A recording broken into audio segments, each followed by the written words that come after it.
আখি তার পোস্টের মাধ্যমে অবশেষে তিশা আর আহাদের কাছে ক্ষমা চাইল। তাহলে কি তিশার কথাই সত্য হলো? আহাদের নামে মিথ্যা পোস্ট শেয়ার করেছিল আখি, সেটা ধরা খেয়ে যাওয়ার ভয়ে কি শেষমেশ ক্ষমা চাইলো আহাদ এবং তিশার কাছে? কারণ আখির এই পোস্টটা দেখে ঠিক এমনই মনে হচ্ছে সকলের কাছে, কারণ আখি তার পোস্টটা এমন ভাবেই লিখেছে।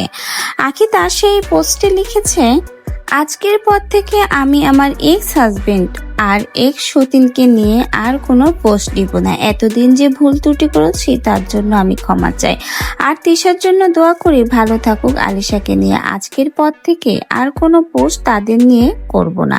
এই পোস্টটা আখির আগে থেকে শেয়ার হওয়ার পরে সকলের মনে কিন্তু একটাই প্রশ্ন, তাহলে কি এতদিন আখি আহাদ আর তিশাকে নিয়ে, বিশেষ করে আহাদকে নিয়ে যে কথাগুলো বলতো, আহাদ নাকি এখনো গোপনে আখির সাথে যোগাযোগ রাখে, তাকে ফোন দেয়, তাকে ফিরিয়ে নেওয়ার জন্য চেষ্টা করে, এই কথাগুলো কি তাহলে মিথ্যা? এতদিন যে আমরা সকলেই তিশাকে ভুল বুঝেছিলাম যে তিশাই আখির নামে মিথ্যা অপবাদ দেয়, সেটাই কি তাহলে শেষমেশ ভুল প্রমাণিত হলো? তিশাই কি তাহলে সত্য ছিল?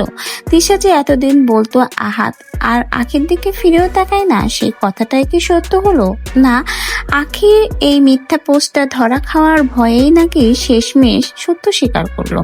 এমনই মন্তব্য সমালোচনা কিন্তু আখির এই পোস্টটা শেয়ার হওয়ার পর থেকেই চলছে। তো ভিউয়ার্স, আপনাদের আখির এই পোস্টটা দেখে কি মনে হয়? আসলেই কি আহাদ এবং তিশার কাছে ধরা খেয়ে যাওয়ার ভয়ে কি শেষমেশ সত্য স্বীকার করে তাদের কাছে মাপ চাইলো আখি?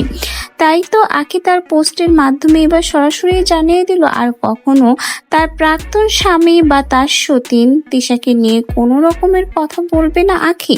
কিসের ভয় আখি? আখিকে এতদিন আহাতকে নিয়ে যে কথাগুলো বলেছিল সবই মিথ্যা? আপনাদের এই বিষয়ে কি মন্তব্য? অবশ্যই কিন্তু আমাদের কমেন্ট বক্সে জানিয়ে যেতে ভুলবেন না।